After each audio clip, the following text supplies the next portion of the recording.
हरे कृष्णा। सभी भक्तों का स्वागत है हमारे आज के विशेष कार्यक्रम में।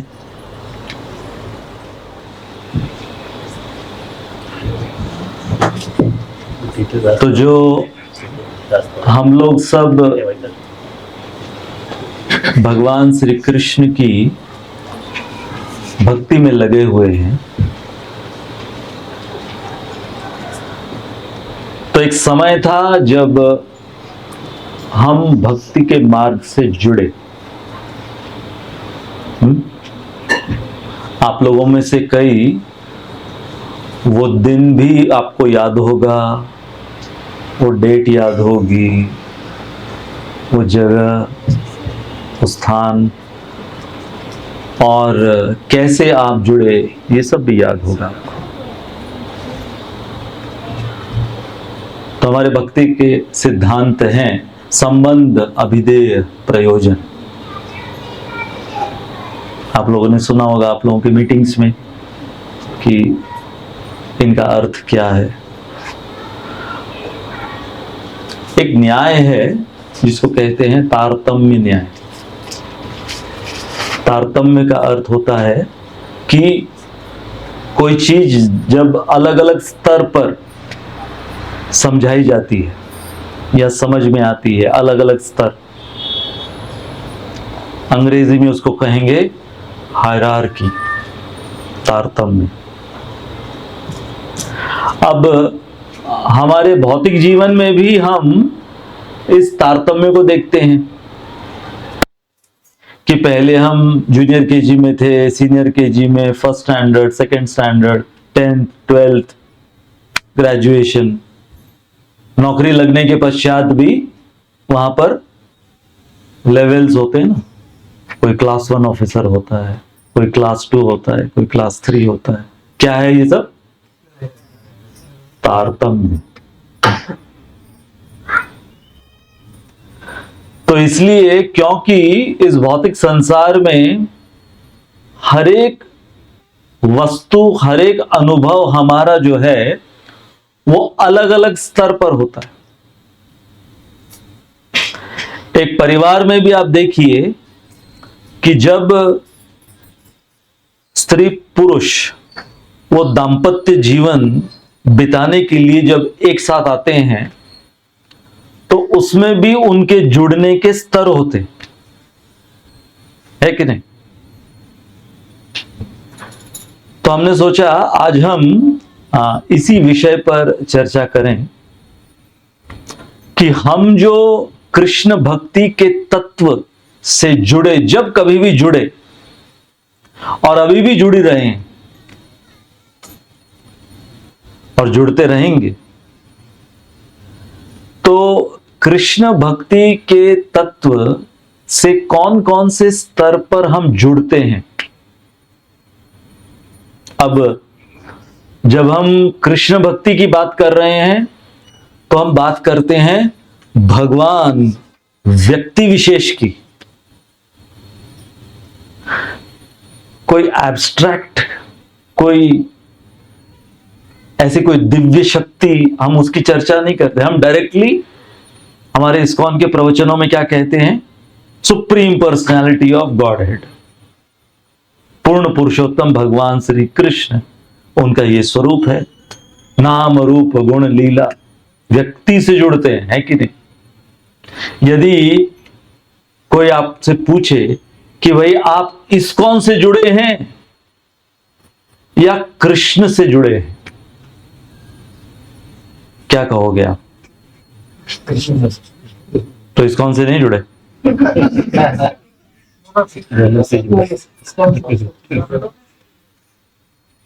इस्कॉन के माध्यम से कृष्ण से। हाँ, तो इस्कॉन के माध्यम से क्या है उद्देश्य, क्या है इस्कॉन का उद्देश्य, क्या है? कृष्ण को कि हमें भगवान श्री कृष्ण से जोड़ना। वो चाहे इस्कॉन के मंदिर हो, इस्कॉन के विग्रह हो, इस्कॉन के भक्त हो, गुरु, ये सब एक ही उद्देश्य के लिए काम कर रही है। आपकी जो मीटिंग्स होती है ये मीटिंग्स के लिए आप लोग आते हो, उद्देश्य क्या है? भगवान से वो व्यक्तिगत संबंध स्थापित करना, केवल जुड़ना नहीं, व्यक्तिगत संबंध स्थापित करना। तो क्यों कृष्ण भक्ति, जिसमें भगवान श्री कृष्ण से व्यक्तिगत संबंध स्थापित करना है, वो इतना आसान है बनस्पत बाकी के जो मार्ग हैं उनकी तुलना। क्यों आसान है? क्योंकि हम आदी हैं इस भौतिक संसार में, व्यक्ति से जुड़ने के आदी हैं, है ना? मनुष्य समाज अर्थात परिवार। एक व्यक्ति, जैसे मैंने कहा, स्त्री और पुरुष जुड़ते हैं, परिवार बनते हैं, परिवारों से समाज, समाज से राष्ट्र, इत्यादि इत्यादि, अर्थात व्यक्ति। सब जगह आप देखो कि व्यक्ति से व्यक्ति जुड़े हुए हैं। तो यदि 3 शब्दों पर हम गौर करें, ये व्यक्ति से व्यक्ति का जुड़ना, 3 शब्दों पर हम गौर करें। एक है जब हम किसी व्यक्ति के प्रभाव से जुड़ते हैं, दूसरा है उस व्यक्ति के स्वभाव से जुड़ते हैं, और तीसरा है उस व्यक्ति के अंतर्भाव से जुड़ते हैं। प्रभाव, स्वभाव और अंतर्भाव। अब आप लोग सोच रहे होंगे ये अंतर्भाव क्या है?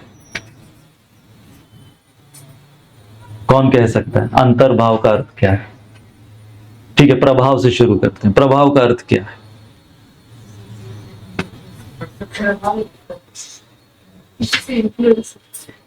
हाँ, इन्फ्लुएंस। ठीक है, आप थोड़ा करीब हैं। इन्फ्लुएंस, तो इन्फ्लुएंस किस चीज से होंगे? उस व्यक्ति के अंदर कुछ प्रभावशाली गुण होंगे ना, जिससे इन्फ्लुएंस होंगे। जैसे यदि मैं उदाहरण दूं कि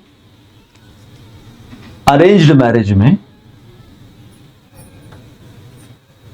वो भी एक जमाना था जब मैरिजेज अरेंज्ड होती थी, तो अरेंज्ड मैरिज में क्या होता है, उसका सिद्धांत क्या है?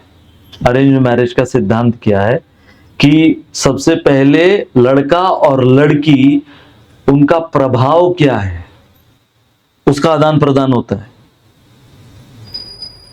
तो लड़का और लड़की के माता पिता जब मिलते हैं और वो जब परिचय देते हैं अपने अपने संतानों का, तो क्या परिचय दे रहे हैं कि ये पढ़ाई लिखाई इसने की है, ये इसकी नौकरी है, इतना कमाता है, इतनी इसने पढ़ाई की है, लड़की जो है वो ये सब कुछ जानती है। क्या है वो सब? प्रभाव। अभी तक स्वभाव नहीं जाना है, अभी तक क्या जाना है? सिर्फ प्रभाव से आकर्षित हो रहा। ओ अच्छा, इतना प्रभावशाली है ये व्यक्ति, इतनी डिग्रियां हैं, दिखने में ऐसा है, कद काठी ऐसी है। क्या है ये सब? प्रभाव। तो यदि मैं आपको पूछूं कि दोनों में एक तरफ है प्रभाव और एक तरफ है स्वभाव, तो आसान क्या है? ये दोनों में किसी से जुड़ने में आसान कौन सा है? स्वभाव। कंफ्यूज हो रहे हैं ना आप लोग? अच्छा, आप लोग यहां पर सब गृहस्थ बैठे हुए हैं, तो आप लोग सब जब जुड़े आपके लाइफ पार्टनर से, तो सबसे पहले आप प्रभाव से जुड़े ना। तुरंत तो स्वभाव नहीं पता चला, कई बार तो बहुत सालों बाद भी नहीं समझ में आता है।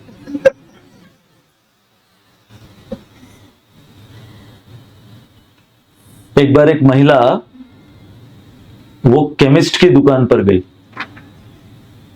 तो केमिस्ट की दुकान पर अब वो प्रतीक्षा कर रही थी कि बाकी के कस्टमर्स खाली हो, थोड़ा एकांत में केमिस्ट से बात करनी थी उसे। तो केमिस्ट अब वो बाकी के कस्टमर्स को अटेंड कर रहा है केमिस्ट, और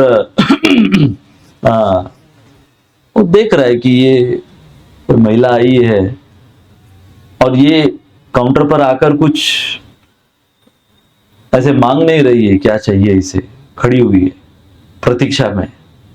तो ठीक है, उसने बाकी सारे कस्टमर्स को सल्टाया। उसके पश्चात फिर जब ये महिला, तो महिला क्या चाहिए आपको? नहीं, मुझे ना आपको ये, उसने एक पर्ची निकाली कि पढ़ के मुझे बताइए। उसने देखा क्या है ये, तो उसने कहा ऐसा है कि मेरी शादी एक डॉक्टर से हुई है और मेरे पति ने पहला प्रेम पत्र लिखा है। किसने लिखा है? डॉक्टर पति ने। हैंडराइटिंग कैसी होती है? तो कुछ समझ में नहीं आया उसे, तो उसने तरकीब निकाली कि डॉक्टर की हैंडराइटिंग केवल एक व्यक्ति अच्छी से पढ़ सकता है, और वो कौन होता है? केमिस्ट होता है। कभी आपने सोचा है कि ये क्या इसके अंदर रहस्य है कि ऐसी हैंडराइटिंग जो केवल वो केमिस्ट, और ऐसा नहीं कि केमिस्ट कोई बचपन से उसको जानता है, तो उसकी हैंडराइटिंग बचपन से उसने पढ़ी हुई है, यूज टू है, लेकिन वो पढ़ लेते।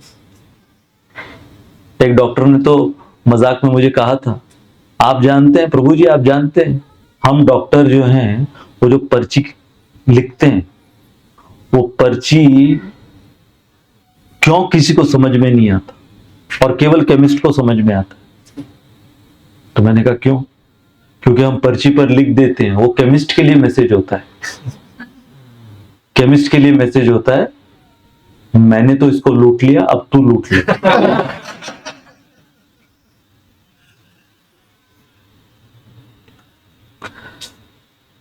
तो प्रभाव, सबसे पहले प्रभाव से हम प्रभावित होते हैं, है ना? ये शब्द सुना होगा, प्रभाव से प्रभावित होते हैं।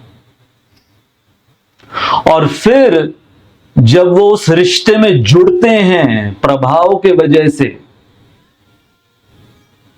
तब जब रहना शुरू करते हैं एक साथ, तब समझ में आता है क्या? स्वभाव। और तीसरा शब्द कौन सा था? अंतर्भाव। तो अंतर्भाव का अर्थ होता है इनर फीलिंग्स, अंदर की भावनाएं।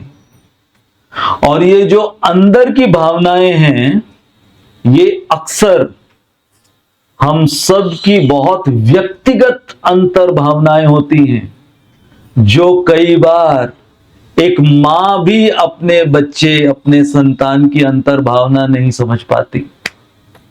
एक पत्नी भी अपने पति के पूर्ण रूपेण अंतर भावना नहीं समझ पाती, पति भी अपनी पत्नी का नहीं, भाई भाई नहीं, भाई बहन नहीं। बहुत वो कॉन्फिडेंशियल चीजें होती है जिसको कहते हैं अंतर्भाव।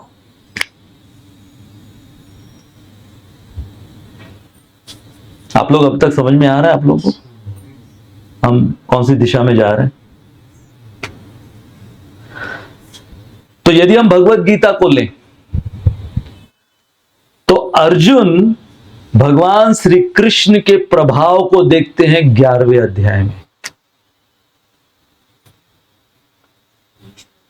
और फिर अर्जुन उससे प्रभावित तो होते हैं, परंतु अर्जुन को एक वो जुड़ाव वो नहीं दिखता, क्योंकि फिर अर्जुन भगवान का स्वभाव जानना चाहते थे। तो भगवत गीता के जो ये अध्याय हैं, जैसे 7वां अध्याय, 9वां अध्याय, 12वां अध्याय, इन अध्यायों में अर्जुन ने भगवान के स्वभाव को जाना। और 18वें अध्याय में सर्वधर्मान परित्यज्य, वहां पर जब पहुंचे भगवान, तो भगवान ने अपना अंतर्भाव वो प्रस्तुत किया अर्जुन के सामने। और जब अर्जुन ने भगवान के उस अंतर्भाव को जान लिया, तब अर्जुन ने क्या कहा? करिष्ये वचनम तव नष्ट मोह स्मृतिर्लब्ध्वा त्वत्प्रसादात् मयाच्युत।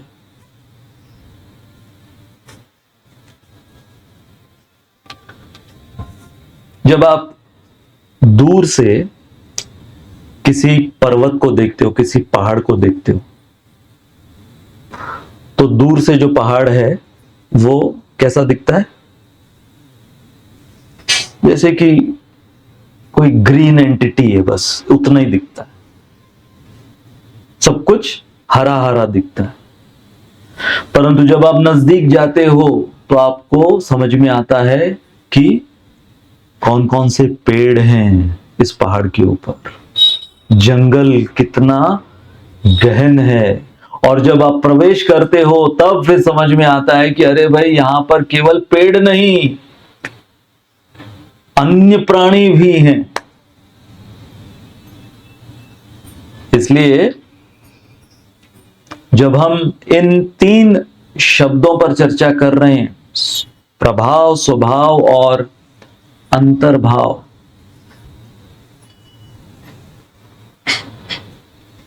एक बार राधानाथ महाराज वो ब्रह्मचारी की क्लासेस लेते थे अपने कमरे में, और उन्होंने एक बहुत सुंदर उनका रिफ्लेक्शन प्रस्तुत किया। उन्होंने कहा, what is Bhagavad Gita? Bhagavad Gita is what Krishna spoke. Bhagavad Gita क्या है? भगवान ने जो कहा। श्रीमद् भागवत क्या है? भगवान ने क्या किया, भगवान की लीलाएं। और चैतन्य चरितामृत क्या है? भगवान क्या सोचते हैं। Bhagavad Gita is what Krishna spoke. Srimad Bhagavatam is what Krishna did. Chaitanya Charitamrita is what Krishna thought or thinks, which is so deep.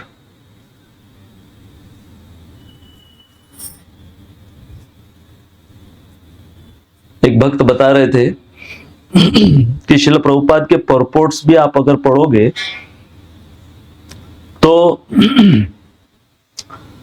ये 3 जो ग्रंथ प्रभुपाद ने दिए, तो जो भगवत गीता के परपोर्ट्स हैं प्रभुपाद के, वो कैसे हैं? जैसे मानो प्रभुपाद पंडाल प्रोग्राम में लेक्चर दे रहे हैं। अब आप लोग काफी अरसे से इस्कॉन से जो जुड़े हैं, आप लोग ने एक्सपीरियंस किया होगा, जो पब्लिक लेक्चर्स होते हैं, पंडाल का कोई प्रोग्राम है बड़ा, वो एक अलग श्रेणी होती है उसकी। तो भगवत गीता के परपोर्ट्स प्रभुपाद के पंडाल प्रोग्राम के लेक्चर के समान है। श्रीमद् भागवत के जो तात्पर्य प्रभुपाद ने दिए, श्रीमद् भागवत के जो परपोर्ट्स हैं, वो जैसे टेम्पल भागवतम क्लास। अब पंडाल प्रोग्राम और टेम्पल भागवतम क्लास में स्तर में अंतर है ना। कौन सा न्याय है? तारतम्य। और चैतन्य चरितामृत के जो परपोर्ट्स है प्रभुपाद के, वो कैसे हैं? जैसे रूम कॉन्वर्सेशन। प्रभुपाद के रूम कॉन्वर्सेशंस वो बहुत ही इंटीमेट, डीप और कॉन्फिडेंशियल हुआ करते थे। तो याद रहेगा आपको, प्रभुपाद के भगवत गीता के परपोर्ट्स पंडाल प्रोग्राम के लेक्चर जैसे, प्रभुपाद के भागवतम के परपोर्ट्स टेम्पल भागवतम क्लास जैसे, और चैतन्य चरितामृत के परपोर्ट्स रूम कॉन्वर्सेशन जैसे।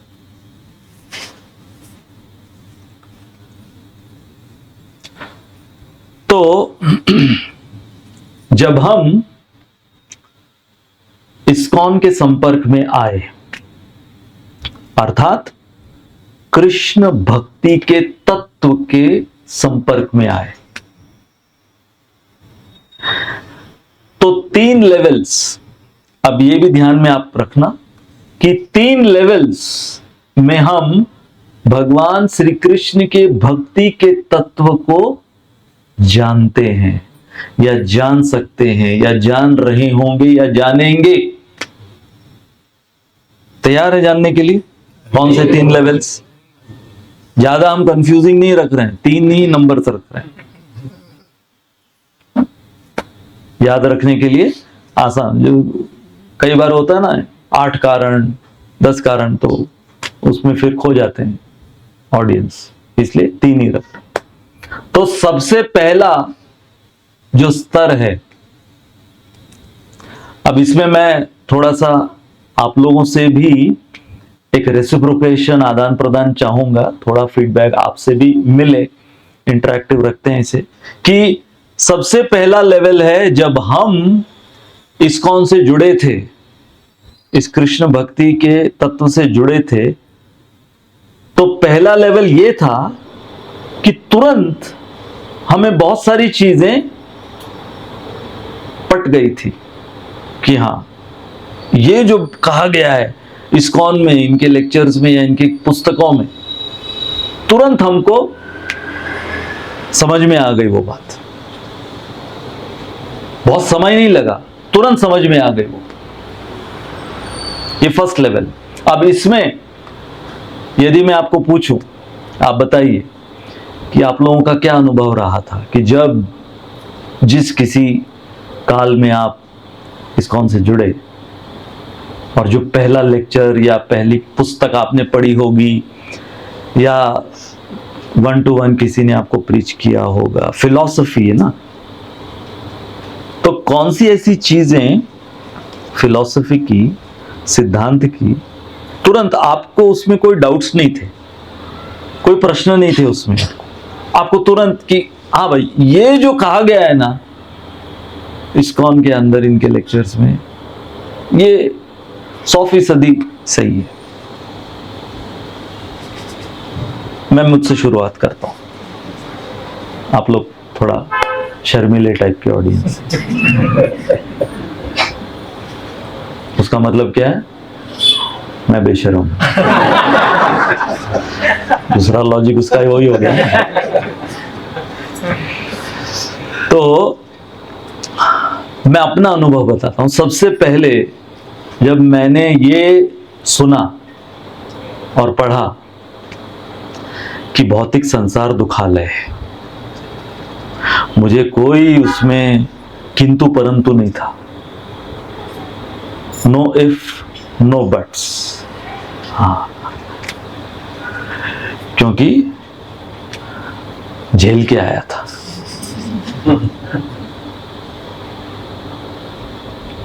आप लोगों में से कौन ऐसे जो ये पहली दफा जब आपने सुना तो आपको उसमें कोई डाउट्स नहीं थे?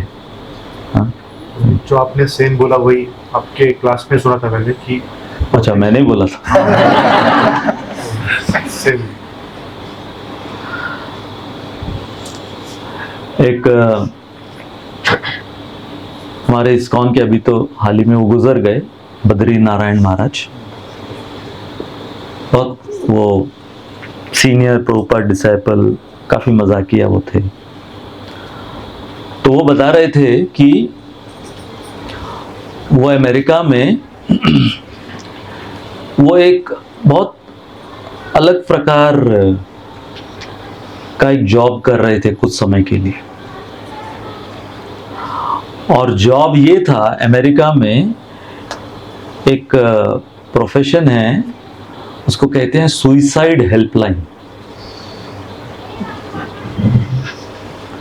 समझ गए होंगे आप सुइसाइड हेल्पलाइन मतलब कि जो आत्महत्या अब करने वाले हैं, सोच लिया उन्होंने कि बस जीवन लीला समाप्त करनी है और कुछ रह नहीं गया है, न कोई उमंग है न कोई तरंग है, सब जीवन कटी पतंग है। तो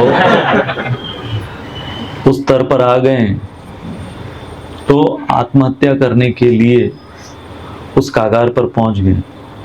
तो उनके लिए ये सुइसाइड हेल्पलाइन एक वहां पर फैसिलिटी है अमेरिका कि बस आप बालकनी से कूदने वाले हैं, उससे पहले कॉल लगा सकते हैं कि भाई कोई अगर मुझे समझा बुझा के कोई अगर रोक सकता है तो देख ले। तो ऐसे बद्रीनारायण महाराज ये कुछ समय के लिए वो सुइसाइड हेल्पलाइन के सेंटर में काम कर रहे थे। तो इनको कॉल आया, बंदा वो ऊंची इमारत की छत के ऊपर, वो उसके जो रेलिंग है उस पे खड़ा है, वहां से कॉल कर रहा है और बता भी दिया उसने, अपनी सिचुएशन बता दी कि मैं यहाँ पर ऐसे खड़ा हूँ, जल्दी आप लोग को बहुत एक्सपर्ट ये सब ट्रेनिंग दी जाती है, तो चलो मैं देखना चाहता था कि आप लोग कुछ कर सकते हैं क्या, मेरे अंदर हृदय परिवर्तन मेरा कर सकते हैं क्या, जल्दी बताओ, बस कूदने वाला हूं इस तरह से। तो इन्होंने शुरू कर दिया, मतलब इनको सब बताया होता है कि कैसे आपको उसको क्या क्या चीजें जीने के लिए आपके पास कौन कौन सी चीजें जिस पर आप अभी भी विश्वास कर कर जी सकते हैं। तो सबसे पहले कि भाई आप ये बताइए कि ये जो आप मरने जाने वाले हैं, तो आप शादी तो किए होंगे, आपने आपकी उम्र बताई, हाँ, तो आपकी पत्नी का क्या होगा? बद्रीनारायण महाराज उसको कह रहे हैं आपकी पत्नी का क्या होगा, सोचा आपने? तो ये कह रहे हैं 10 साल पहले उसने तलाक दे दिया मुझे, उसने कभी सोचा मेरे बारे में? यहाँ पर मैं जो खड़ा हूँ इस इमारत की इस रेलिंग के ऊपर, एक कारण वो भी है। तो क्रॉस हो गया, वो बॉक्स क्रॉस हो गया। बच्चों के बारे में तो सोचो, बच्चे, अरे उन्होंने मुझे जैसे ही तलाक हुआ वो घर से निकल गए, मुझे भी घर से निकाल दिया, अकेला रह रहा हूं तब से। कोई बच्चों से मोह माया नहीं है मेरी। अरे आपके माता पिता वो तो कब के गुजर गए, भाई बहन, कोई भाई बहन नहीं, अकेला हूं मैं। अरे दोस्त इत्यादि कोई, सब मुझे धोखा देकर सब पैसे लूट कर चले गए। तो ये ट्राई कर रहे थे भाई कि कम से कम कोई तो होगा इसके जीवन में कि जिसका कोई मूल्य होगा। न तो पत्नी, न बच्चे, न माता पिता, न भाई बहन, न कोई मित्र इत्यादि। तो ये बद्रीनारायण महाराज ने उनको कहा, भाई तू कौन सी इमारत पर है, मैं ही धक्का देता हूं तुझे।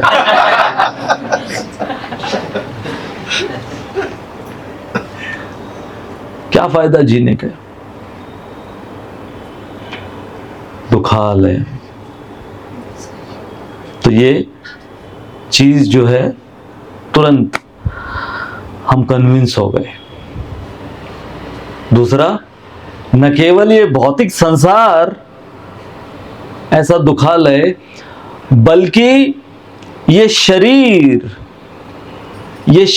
जो है जिसके अंदर हमें लगता है कि ये शरीर जो हमारा है ये सुख का स्रोत है ना?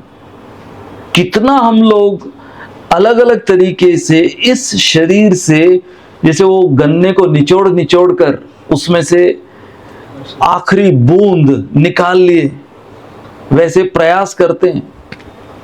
श्रीमद् भागवत के पंचम स्कंद में इस शरीर का एक पर्यायवाची शब्द कहा गया है। सुनना चाहेंगे? बाद में, सुनने के बाद में हरि बोल बोलना। इस शरीर को श्रीमद् भागवत के 5वें स्कंद में कहा गया है क्लेशदा। जैसे नारद मुनि नारदा, जो नारायण को देते हैं, जो नारायण प्रदान करते हैं जीवों को, वो है नारदा। वैसे ये शरीर क्लेशदा।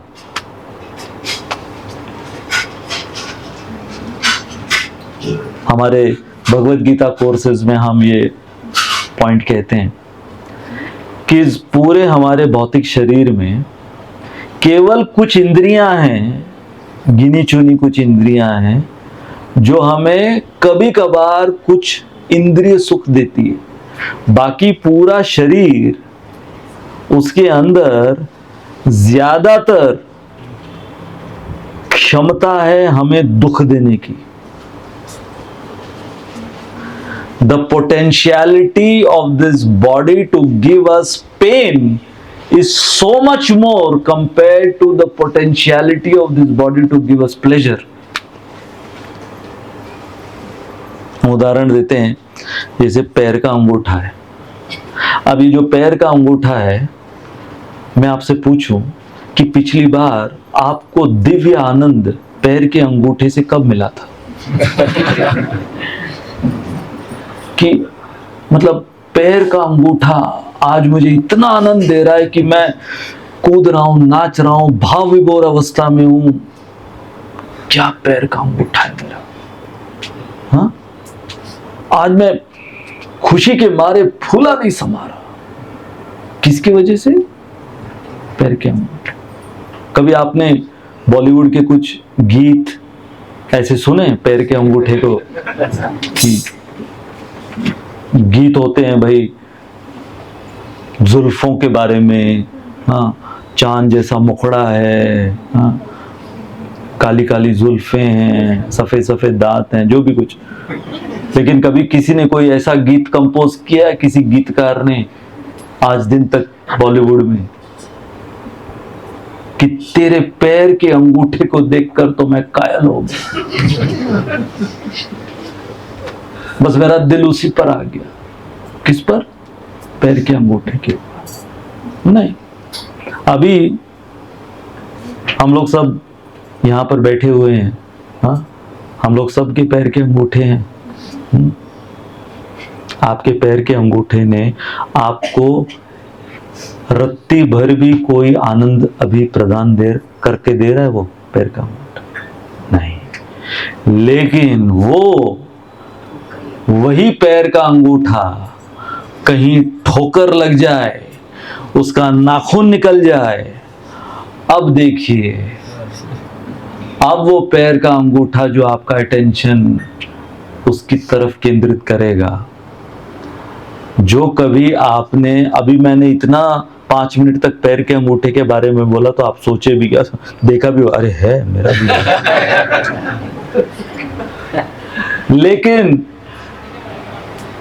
जब ये घायल हो जाता है, इस पर घाव चढ़ जाता है, तब ये पैर का अंगूठा जो है ये हमें कितना दुख दे सकता है। दिन रात वो जो टूटा हुआ उसका नाखून, वो हमको दर्द दे रहा है, वो हमको वहीं पर ध्यान उसका केंद्रित रहता है। किडनी पेन, किडनी स्टोन का पेन हुआ है ना किसी को? यहाँ पर एक्सपीरियंस किया है किडनी स्टोन? अभी किडनी मैंने एक्सपीरियंस किया है। बुधवार के प्रोग्राम के बाद रात के 2:30 बजे अचानक से गहरी नींद में किडनी स्टोन का पेन हुआ। और ऐसा पेन होता है कि जैसे मान लो किसी ने आपकी किडनी को दबोच लिया है। मुझे समझ ही नहीं आया पहली दफा। अब अगर किडनी का एग्जाम्पल लें तो किडनी के बारे में हमने कितनी बार कोई कविताएं रची है कि वारे तेरी किडनी। हाँ? या कौन सा आनंद हमको कि हम उसके ऊपर पोथियां लिख रहे हैं? नहीं, श्रृंगार शतक लिखा गया किडनी के ऊपर। हाँ? नहीं, कुछ भी है। लेकिन एक कंकड़ उसके अंदर, मेरे इसमें था 4 mm का, वो 4 mm उसने दहशत मचा दी थी किडनी के अंदर। जब तक वो निकला नहीं उसने दहशत मचा दी। और अभी भी हमको पता नहीं होगा, चुपचाप बैठा होगा कहीं कोने में। वो जो स्टोन है, किडनी स्टोन, पत्थरी जिसको कहते हैं, वो चुपचाप कहीं बैठा होगा। अभी लेक्चर में, अरे मेरी चर्चा चल रही है क्या? यहां वहां थोड़ा हिला वो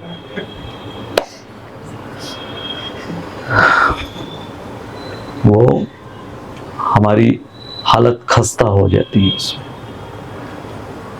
अच्छा, मेरे इसमें क्या हुआ था कि जब वो सोनोग्राफी में किडनी स्टोन, तो जो हमारे डॉक्टर वो सोनोग्राफी कर रहे थे, उन्होंने कहा कि प्रभु जी ये आपका जो किडनी स्टोन है ना, ये तो केवल 4 mm का है, ये तो निकल जाएगा, अब एक ही है।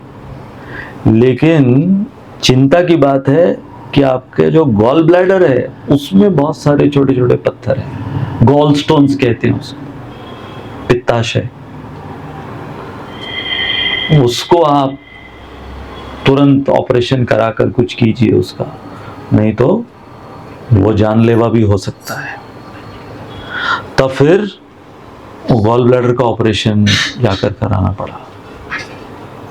तो जब हमारे भक्ति वेदांत हॉस्पिटल में मतलब दर्द हुआ था यहाँ पर किडनी में, ऑपरेशन हुआ गॉल ब्लैडर का, जहां पर कोई पेन था नहीं, लेकिन बहुत सारे छोटे छोटे वो गॉल स्टोन्स थे। तो फिर मुझे एक 2 लाइन का साक्षात्कार हुआ हॉस्पिटल में पोस्ट ऑपरेशन। तो साक्षात्कार ये था, जिंदगी के तजुर्बे ने एक अजीब बात सिखाई, जिंदगी के तजुर्बे ने एक अजीब बात सिखाई, पुराना दर्द बन गया नए दर्द की दवाई। ये पुराना दर्द, लेकिन ये जाते जाते इसने पर्दाफाश किया, नए दर्द की दवाई बनकर।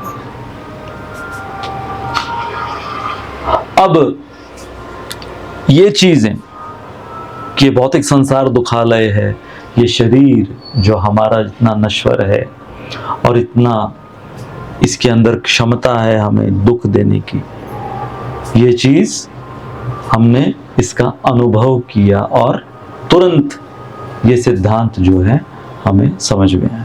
फिर और क्या कि जैसे ही पहली दफा हमने श्री राधा मदन गोपाल जी के विग्रह को देखा, आप लोगों में से कितने हैं जो पहली दफा मंदिर में आए और राधा मदन गोपाल जी के विग्रह को देखने के पश्चात आपको लगा कि इससे ज्यादा मनमोहक, इससे ज्यादा सुंदर भगवान श्री कृष्ण की मूर्ति मैंने नहीं देखी। आप लोगों को अनुभव हुआ ऐसा? क्योंकि हम लोग भारत में रहते हैं, हिंदू परिवारों में पैदा हुए हैं, तो कृष्ण के मंदिरों में, तो बहुत से कृष्ण के मंदिरों में गए होंगे, लेकिन जब हम इस्कॉन के भगवान श्री कृष्ण के विग्रहों को देखते हैं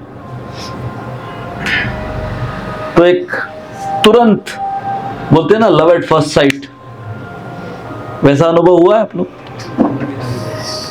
मैं राधा गोपीनाथ मंदिर में था, एक भक्त, कई बार थोड़े अति हो जाते हैं ये लोग, तो एक भक्त मुझे आके कहता, प्रभु जी जब मैं फर्स्ट टाइम राधा गोपीनाथ मंदिर में मैंने प्रवेश किया, मैं आपको बताना चाहता हूं क्या अनुभव था। क्या अनुभव था? गोपीनाथ जी ने आंख मारी मेरे पे।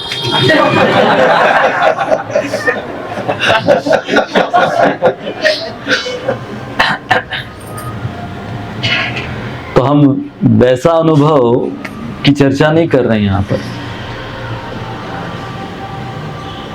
सो immediate attraction towards Krishna's deity form, फिर कृष्ण प्रसाद, भाई लिस्ट में उनको तो इंक्लूड करना ही है ना, कृष्ण प्रसाद को। कि अनुभव किया ना कि ये जो खिचड़ी है, अरे भाई जो कभी बचपन में हम लोग खिचड़ी से दूर भागते थे, मैं खुद भागता था दूर कि नहीं, खिचड़ी जब भी बनी है मतलब कोई बीमार है घर पर, इसलिए खिचड़ी बनी है पीली वाली। हाँ? लेकिन इस्कॉन की खिचड़ी, आप लोगों को वो भी हुआ है कि नहीं? Love at first bite. यहां पर है लव एट फर्स्ट साइट, वो है लव एट फर्स्ट बाइट। फिर कृष्ण कीर्तन, जब हमने कृष्ण कीर्तन सुना तो हमको कोई ज्यादा समय नहीं लगा उस कृष्ण कीर्तन से आकर्षित होने में। एक घटना मुझे याद आ रही है अमेरिका में। अब सोचिए, हम लोग तो भारत में पैदा हुए, हमने भजन कीर्तन ये सब कुछ सुना भी हुआ है, अटेंड भी किया होगा, बट ऑफ कोर्स इस्कॉन का स्पेशल अलग होता है ना सब कुछ। लेकिन अमेरिका में उनको क्या पता क्या कीर्तन, अभी थोड़ा कीर्तन फेमस हो रहा है, लेकिन उस जमाने में कीर्तन क्या होता है, ये लोग सब नाच रहे हैं तो एक नया व्यक्ति अमेरिकन वो खड़ा हुआ है और सब लोग मृदंग, 2 3 4 मृदंग हैं और वो बड़े बड़े वॉम्पर और एकदम धुआंधार कीर्तन चल रहा है और इसको समझ में नहीं आ रहा, सब हाथ ऊपर करके इसकी तरफ देख रहे हैं, हाथ ऊपर क्यों नहीं कर रहा है भाई, पहली दफा।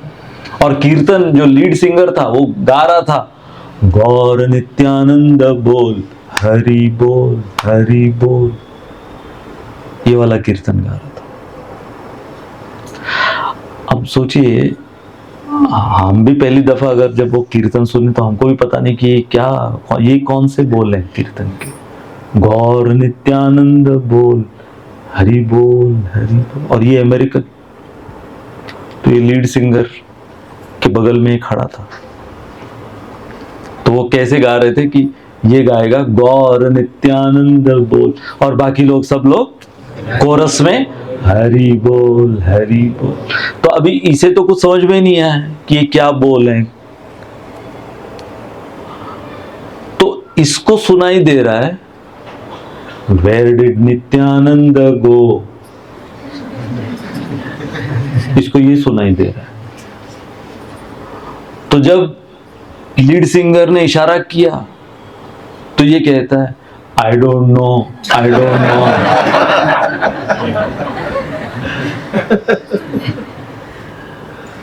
एनीवेज, तो ये कुछ चीजें जिसकी सूची मैंने अभी आपके सामने प्रस्तुत करी, याद है हम कौन से मुद्दे पर बाय द वे कि फर्स्ट लेवल कि हम जब कृष्ण भक्ति के तत्व से जुड़े तो तुरंत बिना किसी संशय के हम कन्विंस हुए कि हाँ, भौतिक संसार दुखालय है, भौतिक शरीर दुखालय है, भगवान श्री कृष्ण के जो विग्रह हैं, प्रसाद है, कीर्तन है, वो अलौकिक है। नेक्स्ट लेवल है कि जब हम इस साधना भक्ति को अपनाते हैं, 4 नियम, 16 माला या जो भी जितनी भी माला, सत्संग, भक्तों का संग, जब इसे हम कुछ समय तक करते हैं तो कुछ चीजें उसका साक्षात्कार हमें होता है कुछ समय पश्चात। अब ये इसको हम कौन सा शब्द देंगे? स्वभाव। पहला क्या था? प्रभाव। कि इस्कॉन के मंदिर का प्रभाव, फिर आता है इस्कॉन के मंदिर का स्वभाव, है कि नहीं? अब इसमें सबसे पहले जो मैं अपना अनुभव साझा करना चाहता हूं, सबसे पहले जब ये बताया गया कि भाई ये जो आपने कीर्तन अटेंड किया ये तो ठीक है, लेकिन फिर जब माला झोली दी हाथ में, तो मैं बता रहा हूं राधा गोपीनाथ मंदिर में वो बीडबैग स्टैंड हुआ करते थे पहले।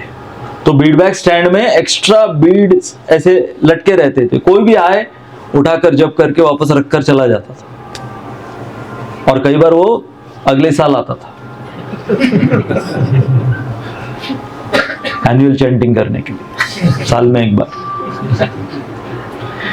लेकिन हमको क्या बताया जाता है, गेस्ट रिसेप्शन वाले या फिर काउंसलर्स या जो भी, वो हमको क्या कहते हैं फिर, नहीं आपको रोज करना है, ये साल में एक बार खाली जप नहीं करना है, आपको डेली करना है। ये चीज पहले नहीं बताई थी। हमको तो लगा था कि भाई संडे फीस्ट है या फिर बस कीर्तन प्रसाद नाचो गाओ और अपने घर जाओ और कोई पूछने वाला नहीं, क्योंकि बाकी मंदिरों में पहले ऐसे ही होता था ना। बाकी मंदिर थोड़ी कोई पूछते थे आपको कि आप घर जाने के बाद क्या करने वाले हो, कोई पूछता था नहीं। यहां पर तो ये आप घर पर लेकर जाओ। मैं बैंगलोर गया था बहुत साल पहले, तो वहां पर एक व्यक्ति वो मेरे पास आता है और मुझे कहता है आप थोड़े सीनियर लग रहे हैं इस्कॉन, ये इस्कॉन संस्था, मतलब समझ में आ रहा था कि बहुत नया था वो व्यक्ति। तो मैंने कहा हाँ कुछ समय से हूं मैं इस्कॉन।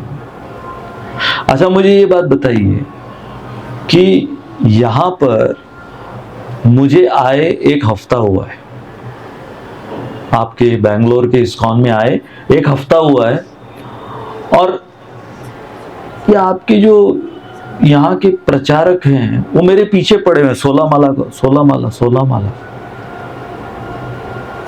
तो मैंने कहा अच्छा आपको 16 माला करने के, हाँ मतलब 16 माला बोल रहे हैं तब से सभी मुझे एक हफ्ते से। वो तो ठीक है 16 माला करने बोल रहे, माला एक ही थी।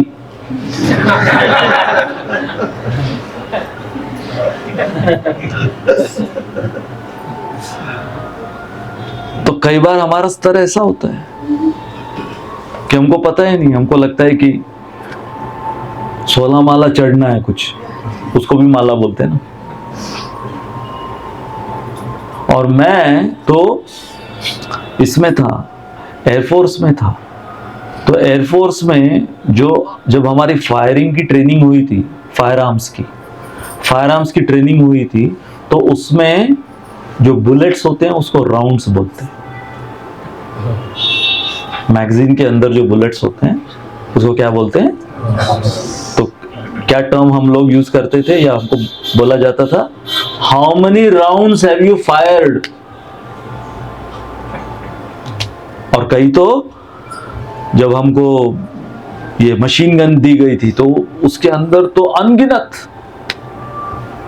100 से भी ज्यादा राउंड्स फायर किए एक मैगजीन के अंदर। अब यहां पर जब आए तो हमारे बड़े भाई उन्होंने मुझे माला थमाई और मुझे कहा एक माला, मुझे कहा चैंट 1 राउंड। तो मेरे अहंकार को ठेस पहुंची। अरे मैं इतना फायरिंग करके आया हूं, इतने राउंड्स फायर करके आ रहा हूं, मेरे को खाली 1 राउंड। मैंने बोला तुम कितना करते हो? मैंने कहा मैं तो 16 करता हूं, तुम 1 से शुरू करो। वो जानते थे कि भैया वो राउंड्स अलग है, ये राउंड्स अलग है। तो हम लोग ये दूसरे पॉइंट पर हैं कि बहुत सारी चीजें हम जब एक्सपीरियंस करते हैं, तो मैंने चैलेंज लिया हाथ में कि ये मतलब इंसल्ट है मेरे लिए। एक माला खाली, 1 राउंड।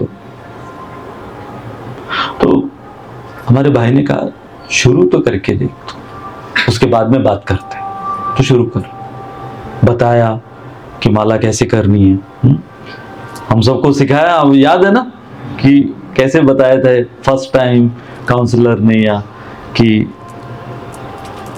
आपको ऐसे माला लेनी है। हाँ, याद है ना, ये यहां से शुरू करना है ऐसे। हाँ, और हमको जब बताया गया था कि इसको आपको ये 2 उंगलियों से, तो जब शुरू करी माला और बताया गया कि एक वो मणके के ऊपर पूरा हरे कृष्ण महामंत्र, ऐसे नहीं कि वो हरे कृष्ण महामंत्र एक तरफ एक दिशा में अपना चल रहा है और ये एक दिशा में चल रहा है। ऐसे हुआ है हमारे ब्रह्मचारी ना, उनकी माँ, वो ब्रह्मचारी ने अपनी माँ को माला दी और कहा कि ठीक है, तुम अब घर पे रिटायर्ड हो, कुछ भी करने के लिए नहीं, तो तुम ट्राई करो 4 माला 8 माला जितना हो सकता है। तो 6 महीने बाद माँ से मिले तो माँ से पूछा कि कैसी चल रही माला, कैसे? बोला हाँ 32 माला, 32 माला रोज करती हूँ। तो इम्प्रेस हो गए, 32 माला रोज करते हो, कितना टाइम लगता है? आधे घंटे में हो जाता है। आधे घंटे में 32 माला हो जाती है? तो ये दिखाओ कैसे करती हो। तो उनका महामंत्र बोलने में और इसमें कोई तालमेल नहीं था। मतलब वो जब तक एक महामंत्र उन्होंने मुंह से जप किया, यहां पर 10-15 नीचे गए। बोले तुमने ये नहीं बताया कि एक एक के ऊपर करना है पूरा महामंत्र। जब पता चला कि एक पूरे मणि के ऊपर पूरा महामंत्र, और फिर जाना है दूसरे के ऊपर और फिर तीसरे के ऊपर, तब समझ में आया कि जो हमारे भाई बोल रहे थे, तो शुरू तो कर देख, बाद में बात करते हैं। और हम सब ने अनुभव किया है ना कि जब में सबसे ज्यादा एक्सटेसी कब आता है?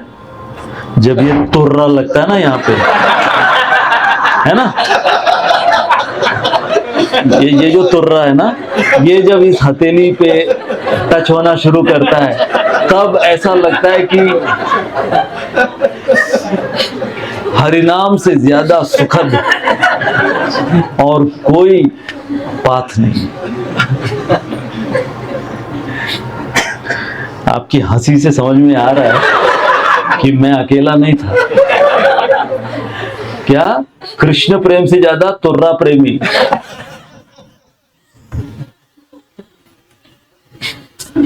तो ये कि ये जो जप है, एक तो हमें ये जप रोज करना है, ये पता नहीं था, और ये हमें ध्यान पूर्वक ये जप करना है। पहले तो पता ही नहीं था कि हमारे अंदर ये मन भी है। और फिर समझ में आता है, सबसे पहला प्रश्न हम सबने क्या पूछा होगा? प्रभु ये मन जो भागता है जप के समय, उसका क्या करें? है ना? पहले कभी किसी को आपने ये प्रश्न पूछा है दोस्त यारों के बीच में? अरे यार बता, ये माइंड कंट्रोल कैसे करते? बाकी दोस्त भी नहीं, इसको क्या हुआ है, बहकी बहकी बातें कर रहे हैं। माइंड कंट्रोल, ये माइंड कंट्रोल, ये सब मन पर नियंत्रण, ये सब हम जब कुछ समय बिताते हैं इस्कॉन के भक्तों के साथ, सत्संग में, मंदिरों में, तब ये लेवल आता है कि भाई ये माइंड कंट्रोल। उदाहरण मैं देता हूं कि कैसा है। कल्पना कीजिए कि कोई तराजू के ऊपर मेंढक को तौलना चाह रहा है, जीवित मेंढक, उसको तराजू पे तोलना चाह रहा है। कितनी देर तक बैठेगा वो तराजू के ऊपर जीवित मेंढक? वो हमारा मन है। जैसे ही माला हाथ में ली, मेंढक जो है कूदा, टर टर टर टर टर टर करते हुए मेंढक कूदा, और कहां गया पता ही नहीं। लेकिन जैसे ही कोई भौतिक चीज, वो मेंढक भाग भाग के तराजू के ऊपर आके बैठता है। फिर व्हाट्सएप हो गया, इंस्टाग्राम रील हो गया। तो ये समझ में आता है कुछ समय हम जब बिताते हैं भक्ति के मार्ग में। एक और चीज, अब ये ध्यान से सुनिएगा, अभी तक अगर आपने ध्यान से नहीं सुना, इस मुद्दे को ध्यान से सुनिए कि जब पहली दफा हम मंदिर में आए थे तो मंदिर के सारे पुराने भक्त हमको वैकुंठवासी लगते थे ना। सारे प्रभु, सारे दंडवती प्रभु, दंडवत के लायक, साष्टांग दंडवत के लायक, कैसा तिलक निकालते हैं, हाँ, कैसी कंठी माला, और कैसे जप करते हैं, पूरा गर्दन हिला हिला के।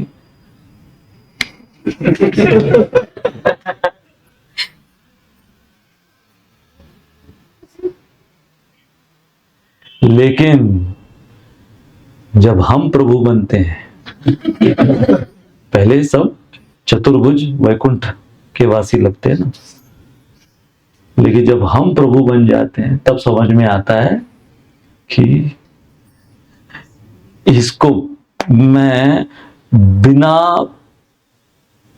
बेफजूल मैं इसको वैकुंठवासी मान रहा था। अब समझ में आ रहा है इसकी असलियत, इसका कच्चा चिट्ठा तो मैं जानता हूं। तो अब धीरे धीरे ये चीज, इसका भी साक्षात्कार हमें होने लगता है। क्या साक्षात्कार होने लगता है कि हम सब इस इस्कॉन रूपी अस्पताल में इलाज करा रहे हैं, अर्थात मरीज हैं। तो ये हो गया दूसरा लेवल। अब थर्ड लेवल, फर्स्ट लेवल याद है, we are convinced about certain things in ISKCON immediately, right away. Second level is we understand certain things after a while being in ISKCON. And third level is that there will be so many things about Krishna and Krishna consciousness which we will never understand. यह है अंतर्भाव। जैसे हमने कहा था कि प्रभाव जान सकते हैं, स्वभाव जान सकते हैं, लेकिन बहुत बार अंतर्भाव। तो भगवान श्री कृष्ण कैसे अनप्रेडिक्टेबल हैं, वो उनकी लीलाएं भी ऐसी है। देखिए, उन्होंने गोपियों के वस्त्रों का हरण किया। एक तरफ गोपियों के वस्त्रों का चीरहरण, और दूसरी तरफ द्रौपदी को चीर दिया। यहां पर चीर हरण किया, वहां पर चीर दिया। अर्जुन को भगवान पूरी भगवत गीता में कन्विंस कर रहे हैं कि उठो, लड़ो,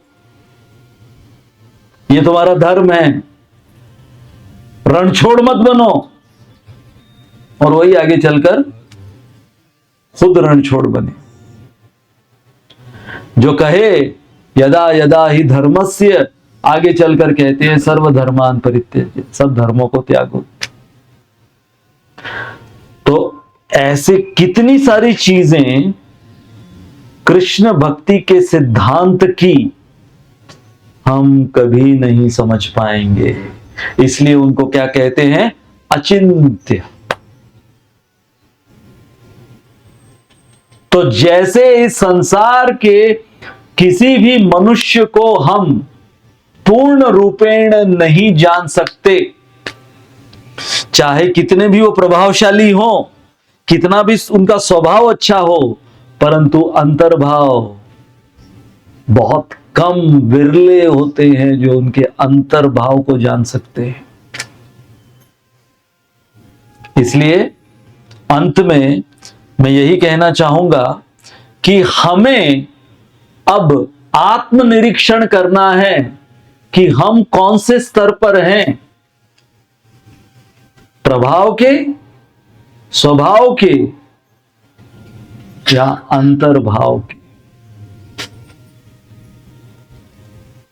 मैंने हाल ही में एक प्रवचन में उदाहरण दिया था कि कई बार कृष्णा कॉन्शियसनेस को अलग अलग लेवल्स पर कैसे एक्सपीरियंस करते हैं भक्तगण। जैसे कि कोई समंदर को एक्सपीरियंस कैसे करता है अलग अलग लेवल पर।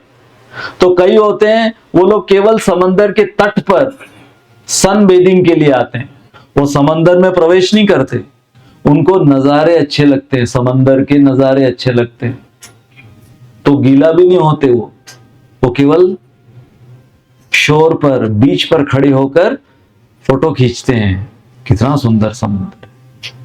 तो कई ऐसे होंगे जो तट पर खड़े होकर इस्कॉन बहुत अच्छा सुंदर मंदिर है, फोटो खींचो, सेल्फी ले लो, उस लेवल के होंगे। फिर नेक्स्ट लेवल के कई होते हैं वो अपने दो पैर थोड़े से गीले करते हैं, उसमें मजा आता है उनको, बस पानी कहां तक, उनकी एड़ी तक, एंकल्स तक, वहां तक पानी केवल। कई होते हैं वो लोग थोड़ा और अंदर प्रवेश करते हैं, हाँ, कमर तक, जहां तक पानी है वहां तक प्रवेश करते हैं, वहां तक उनको थोड़ी गोते लगाने में अच्छा लगता है। लेकिन कई गोताखार जो होते हैं जो पूरे समंदर की गहराई में जाकर जब गोता लगाते हैं तो उनको क्या प्राप्त होता है, उनको मणि प्राप्त होते हैं। तब हमें अपने आप से प्रश्न पूछना है कि ये कृष्ण भक्ति जो कि समंदर के समान है, तो क्या मैं केवल तट पर खड़ा हूं या खड़ी हूं? क्या मैं केवल दो पैर गीले करने के लिए उतना ही इस्कॉन के अंदर कि भाई पैर गीले हो जाएं, ज्यादा नहीं घुसने का इस्कॉन के अंदर, थोड़ा सा बस पैर गीले करके वापस आ जाने का। समंदर बहुत बड़ा है, इस्कॉन बहुत बड़ा है, खींच लेगा अंदर, इसलिए वो लोग थोड़ा सा गीला होके आ जाते, ज्यादा अंदर नहीं जाते। कई लोग हिम्मत करके थोड़ा घुसते अंदर कमर तक, लेकिन जिनके अंदर जिगरा होता है ना, वही गहराइयों में जाते हैं। क्या चाहिए उसके लिए? जिगरा इंग्लिश में बोलते हैं कृष्णा कॉन्शियसनेस, कृष्ण भक्ति is not the for the फेंट हार्टेड। कमजोर दिल वालों के लिए कृष्ण भक्ति नहीं है। तो मैं आप लोगों को बधाई देना चाहूंगा कि आप लोग जो इतने अरसे से कृष्ण भक्ति कर रहे हो, मतलब हिम्मत वाले हैं आप, बहादुर हैं। बोलिए आप लोगों के लिए हरि बोल। जिगरा चाहिए उसके लिए, क्योंकि हरिष्ये तद्धनम शनै, वहां से शुरुआत करते हैं। इसलिए हम यही प्रयास करें कि हम भगवान श्री कृष्ण के प्रभाव से प्रभावित रहें, भगवान श्री कृष्ण के स्वभाव को और अधिक जाने, और कितना जाने कि भगवान जैसे अर्जुन को अपना अंतर्भाव व्यक्त किए, वैसे भगवान हमारी गंभीरता को देखकर, हमारी सिंसियरिटी को देखकर, हमारे दृढ़ निश्चय को देखकर भगवान अपना अंतर्भाव भी हमारे सामने प्रस्तुत करें। और तब होगा भगवत गीता से भागवत, भागवत से चैतन्य चरितामृत। जो मैंने कहा, परम पूज्य राधानाथ महाराज ने कहा था, Bhagavad Gita is what Krishna spoke, Srimad Bhagavatam is what Krishna did, Chaitanya Charitamrita is what Krishna thinks. तो हमें हमारे कृष्ण भक्ति में इस तारतम्य न्याय के आधार पर हमें स्तर से, अपने जो भी स्तर पर हम हैं उस स्तर से हमें और ऊंचे स्तर पर जाना है। और यही मैंने सोचा कि आप लोग जो यहाँ पर नियमित रूप से मीटिंग्स को अटेंड करते हैं और कृष्णधन प्रभु वो कौन से बुक चर्चा कर रहे हैं आप लोग? शुद्ध भक्त चिंतामणि। सोचिए, शुद्ध भक्त चिंतामणि, हाँ, अंतर्भाव में ले जा रहे हैं कृष्णधन प्रभु आप।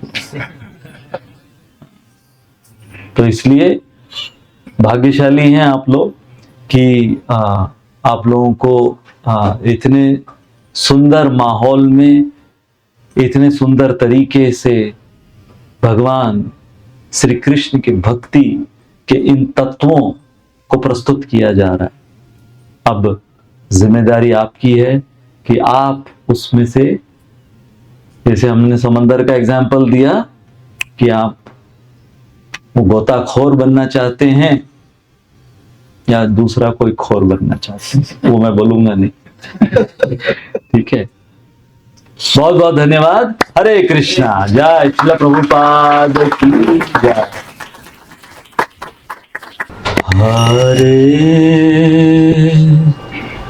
कृष्णा हरे कृष्णा कृष्णा कृष्णा हरे हरे राम हरे राम राम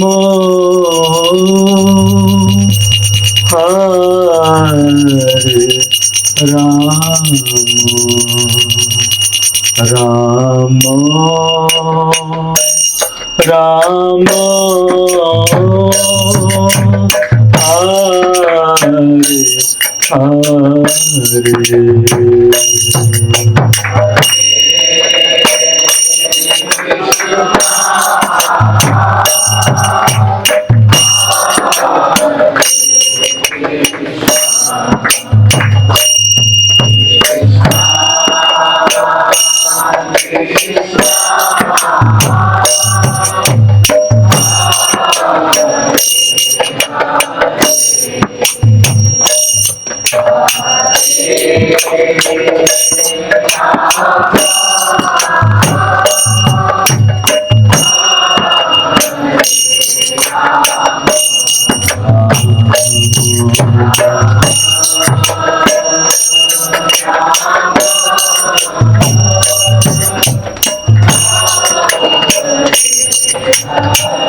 कृष्णा हरे कृष्णा कृष्णा कृष्णा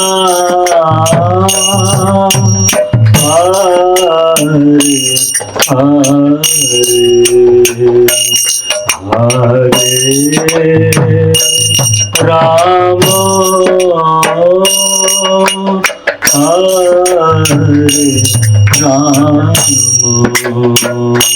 राम राम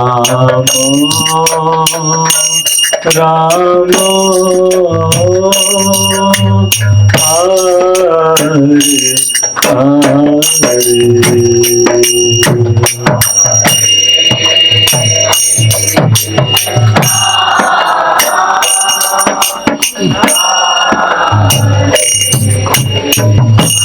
सब गाइए।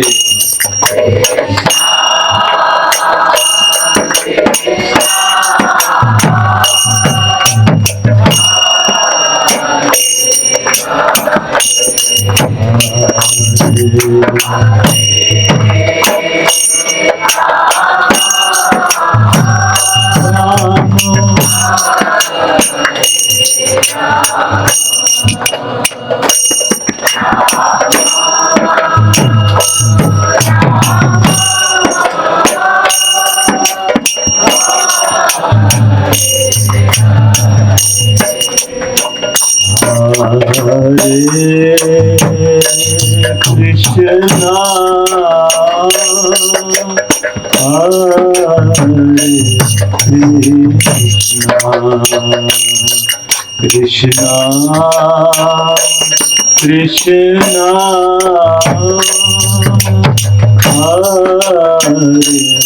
Hare Hare Rama Hare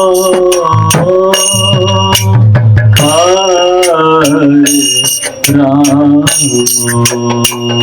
Rama Rama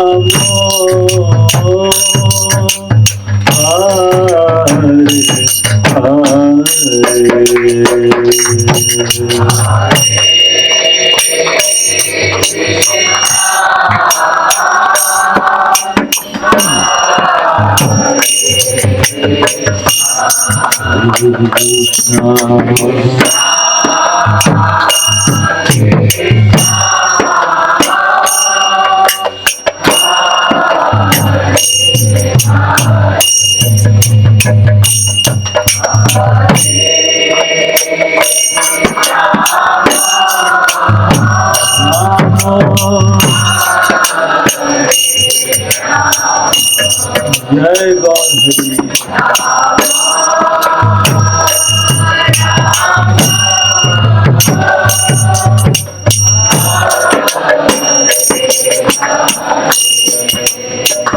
Hare Hare Krishna Krishna Hare Hare Hare Ram Hare Ram Ram Ram Hare Hare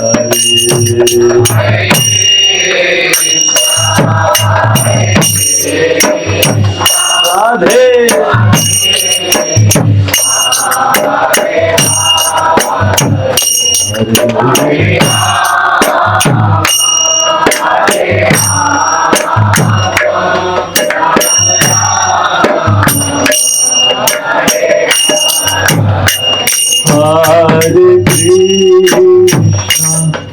Hare Krishna Krishna Krishna Hare Hare Hare Ram Hare Ram Ram Ram Hare Hare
Hare Krishna, Hare Krishna, Krishna Krishna, Hare Hare. हरे राम हरे राम राम राम हरे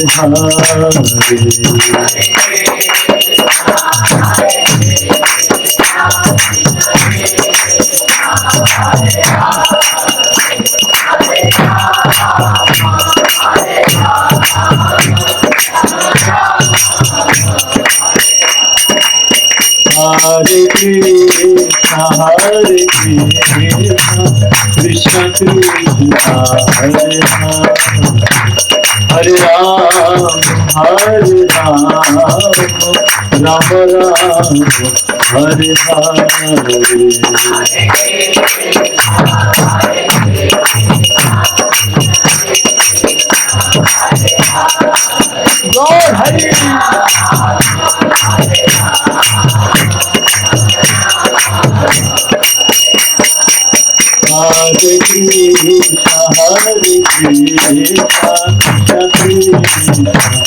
हरे हरे राम राम राम हरे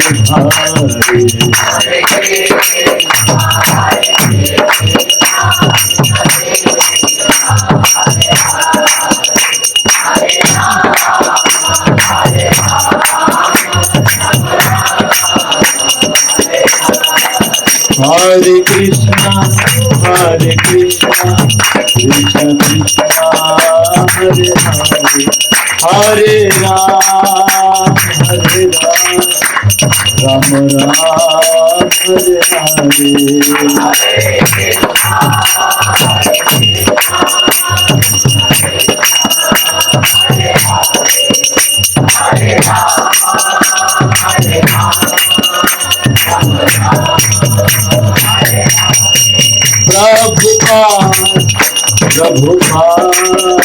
प्रभुपाद जय जय प्रभुपाद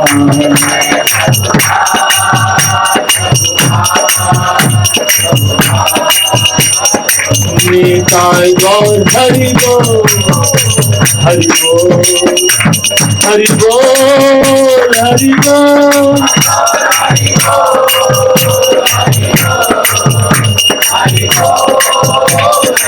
निताय गौर हरि बोल हरि बोल हरि बोल हरि बोल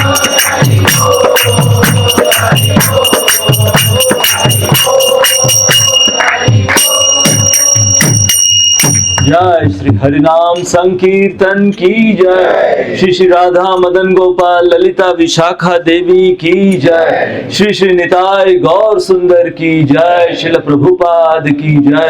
अनंत कोटि वैष्णव वृंद की जय। निताय गौर प्रेमानंदी हरि हरि बोल।